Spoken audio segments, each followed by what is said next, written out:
Hello guys, welcome to our YouTube channel. तो top 100 SST के MCQ की series में आपका स्वागत है। आज हम कर रहे हैं अपने टॉप 100 एमसीक्यू में पार्ट सेकेंड। पार्ट वन की अगर वीडियो आपने नहीं देखी है तो उसका जो लिंक है मैं डिस्क्रिप्शन में दे दूँगी, उसको भी ज़रूर से देख लेना, क्योंकि सारे ही क्वेश्चन बहुत ही ज़्यादा इंपॉर्टेंट है for your upcoming exam.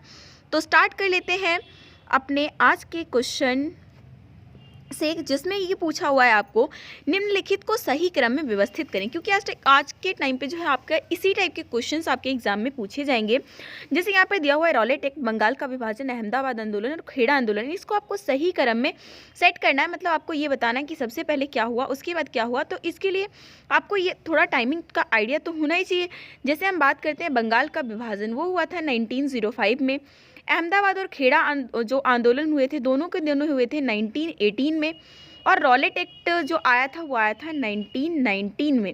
It means आपका क्या होगा यहाँ पर, फर्स्ट में हमारा 2 रहेगा, और उसके बाद खेड़ा अहमदाबाद दोनों हुए थे 1918 में।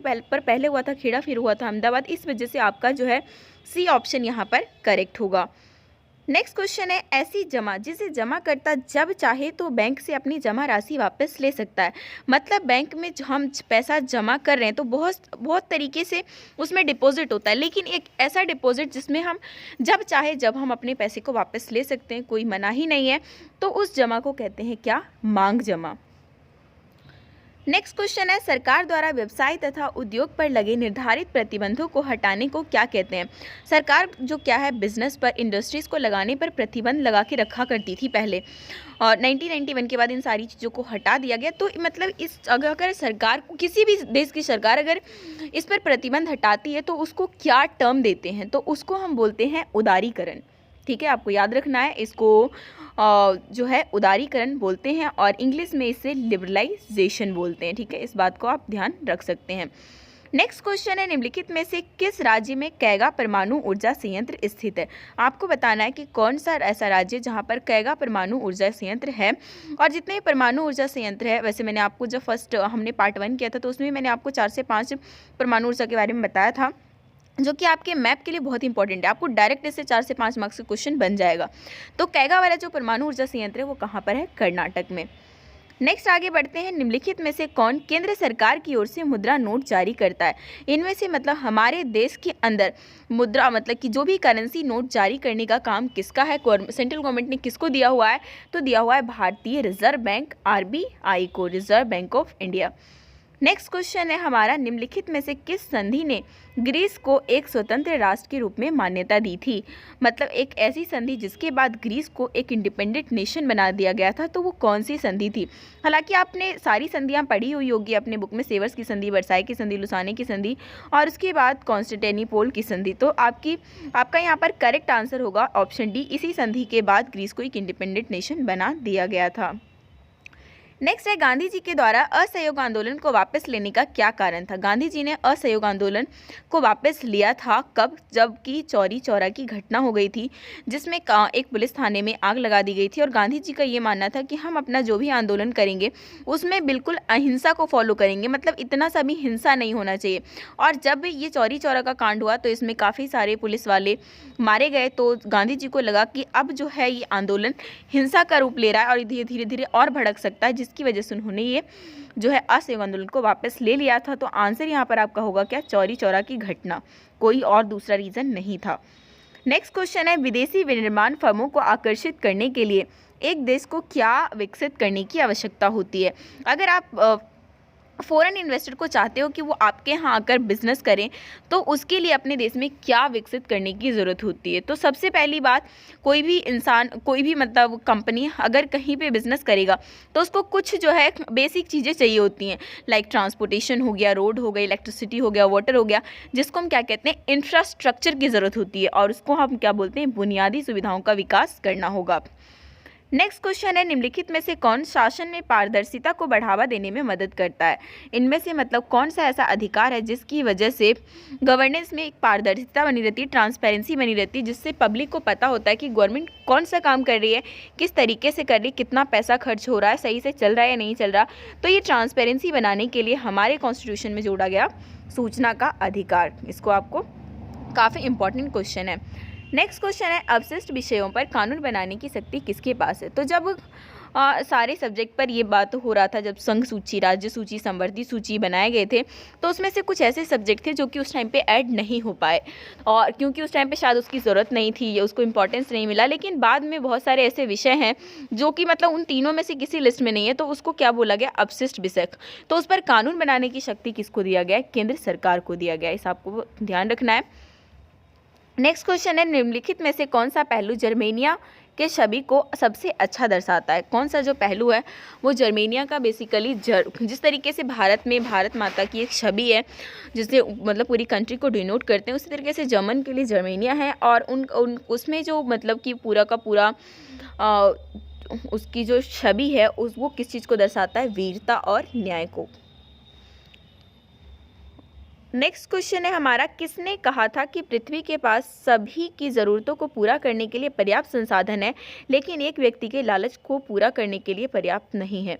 मतलब किसने ये स्टेटमेंट बोला था कि पृथ्वी के पास इतने संसाधन है कि सभी की ज़रूरत पूरी हो सकती है, लेकिन इतना नहीं है कि किसी एक व्यक्ति की भी हम लालच को पूरा कर सकें।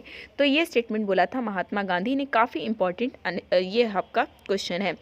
नेक्स्ट है, निम्नलिखित में से कौन सा उद्योग बॉक्साइट को कच्चे माल के रूप में उपयोग करता है।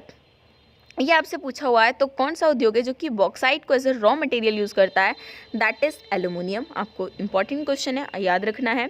जर्मनी के राष्ट्र निर्माण में ऑटो वॉन बिस्मार्क का योगदान उल्लेखनीय है। जर्मनी का जब राष्ट्र निर्माण हुआ, मतलब बेसिकली जर्मनी में एकीकरण हुआ अच्छी तरीके से, जो भी टुकड़ों में बटे हुए थे, तो उसमें एक इंपॉर्टेंट रोल प्ले किया था ऑटो वॉन बिस्मार्क ने।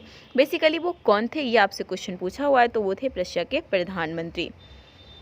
नेक्स्ट क्वेश्चन है, इनमें से कौन मानव विकास रिपोर्ट तैयार करते समय लोगों की शिक्षा का स्तर, उनकी स्वास्थ्य स्थिति और प्रति व्यक्ति आय को संकेतक के रूप में देखता है। तो वैसे तो मानव विकास रिपोर्ट वर्ल्ड बैंक भी तैयार करती है और इसके अलावा और भी ऑर्गेनाइजेशन तैयार करती है। लेकिन अगर हम ये बात करें मतलब कि देश को कंपैरिजन करने के लिए, पुराने टाइम पे ये था कि सिर्फ और सिर्फ ये देखा जाता था प्रति व्यक्ति आय कि कहीं पर किस देश में पर कैपिटा इनकम जो भी ज़्यादा है तो वो ज़्यादा डेवलप्ड कंट्री है और कम है तो कम है। लेकिन इस चीज़ को बाद में एक ऑर्गेनाइजेशन UNDP ने इस चीज़ को वो किया कि हमें मानव विकास रिपोर्ट जब भी बनाते हैं, ह्यूमन डेवलपमेंट रिपोर्ट और ह्यूमन डेवलपमेंट इंडेक्स भी आता है जिसमें रैंकिंग आती है, तो उसमें लोगों की शिक्षा का स्तर, उनकी स्वास्थ्य स्थिति कैसी है, उनके लाइफ एक्सपेक्टेंसी कितनी, इन सारी चीज़ों को कंसिडर करता है और उसके बाद ये ह्यूमन डेवलपमेंट रिपोर्ट तैयार करता है और कंट्री को कंपेयर करता है। तो वो ऑर्गेनाइजेशन है UNDP। नेक्स्ट है, छोटी भूमि जोत को एक बड़े समूह में जोड़कर कृषि करने को क्या कहते हैं। मतलब छोटे छोटे अगर खेत हैं तो उसको मतलब उन सारे खेतों को जोड़ लिया जाता है ताकि उसमें जो भी मॉडर्न टेक्नोलॉजी है उसको अच्छी तरीके से यूज़ करें, ट्रैक्टर वगैरह यूज़ करें और एक अच्छे मतलब कि हम अगर कुछ भी करेंगे तो उसमें ज़्यादा फसल होगा, ज़्यादा अच्छे तरीके से हो पाएगा। तो इसको हम क्या टर्म देते हैं, तो इसको टर्म दिया जाता है चकबंदी। याद रखना है, इसको इंग्लिश में हम क्या बोलते हैं, क्लबिंग बोलते हैं। क्या पता कभी कभी आपको क्लबिंग भी ऑप्शन में दे दे, तो याद रखना है इसको हम क्लबिंग बोलते हैं। नेक्स्ट है, लोहा किस प्रकार का संसाधन है। लोहा जो है आपका किस प्रकार का संसाधन, नवीकरणीय है, जैविक है, प्रवाह है या फिर गैर नवीकरणीय है। तो आपको बता दें लोहा के अंदर जो है सारी प्रॉपर्टी गैर नवीकरणीय की है, क्योंकि आप इसका यूज़, कई स्टूडेंट सोचेंगे लोहा का तो क्या है, हम लोहा बनाते हैं फिर उसको ख़त्म करके हम दोबारा से बना सकते हैं, बट नॉट एट ऑल। आपका मतलब जितनी हमारी ज़रूरत है हमने उसमें तो ख़त्म कर देते हैं, अब हमें दोबारा से अगर और चीज़ों के लिए चाहिए तो हम उसको यूज़ नहीं कर सकते। और हमारे पास लोहा भी एक ऐसा संसाधन है जो कि हमारे पास लिमिटेड है, ठीक है ना, और उसको हम तुरंत ही मतलब कि उसको दोबारा से ऐसा नहीं है कि हम और तैयार कर सकते हैं। तो इस वजह से लोहा भी आपका क्या हो जाएगा, गैर नवीकरणीय संसाधन होगा। तो इसलिए क्वेश्चन नंबर 37 का डी ऑप्शन करेक्ट होगा। नेक्स्ट क्वेश्चन है, स्वदेशी आंदोलन के दौरान गांधी जी ने इनमें से किसे प्रोत्साहित किया था। जो स्वदेशी आंदोलन चला था तो बेसिकली उसमें ये था कि हम अपने कंट्री में जो भी हमारे देश में बनी चीज़ें हैं उसको यूज़ करें, और सबसे ज़्यादा कपड़ों को लेकर आया था कि आप ज़्यादा से ज़्यादा सब लोग सूती कपड़ों का यूज़ करेंगे। तो उस टाइम पे गांधी जी ने किस चीज़ को प्रोत्साहित किया था, इनकरेज किया था लोगों को, that is hand spoon cotton. Next question है, विदेशी व्यापार और विदेशी निवेश पर बाधाओं को भारत से काफ़ी हद तक किस वर्ष हटा दिया गया था। तो विदेशी व्यापार और विदेशी निवेश पर जब हमारा देश आज़ाद हुआ था तो उस टाइम पे हम नहीं चाहते थे कि मतलब विदेशी लोग तुरंत आके हस्तक्षेप करें और फिर से प्रॉब्लम क्रिएट हो। उस वजह से सारी के सारे रेस्ट्रिक्शंस लगा दिए गए थे, लेकिन बाद में इस बात की ज़रूरत पड़ी कि अपनी इकोनॉमी को वर्ल्ड इकोनॉमी से जोड़ा जाए, तो इन सारी बाधाओं को हटाया गया।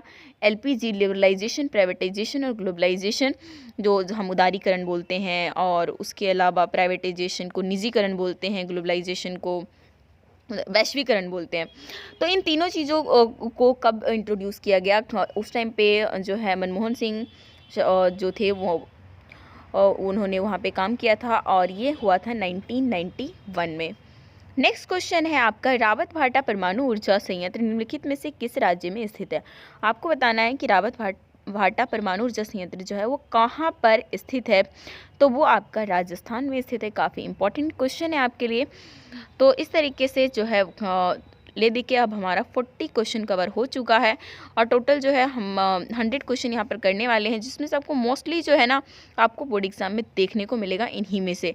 तो इसलिए जो है अपने दोस्तों को ज़्यादा से ज़्यादा शेयर कीजिए, ताकि जो है हिंदी मीडियम के स्टूडेंट्स, आपको भी पता है, थोड़े से कम होते हैं, इस वजह से लोग शायद बनाते भी नहीं है। तो लेकिन आप लोगों की काफ़ी डिमांड के बाद मैंने ये वीडियो आपके लिए तैयार किया है, तो इसको सपोर्ट ज़रूर कीजिए, वीडियो को लाइक कीजिए, दोस्तों के साथ शेयर कीजिए, और चैनल को सब्सक्राइब ज़रूर करके रखिए।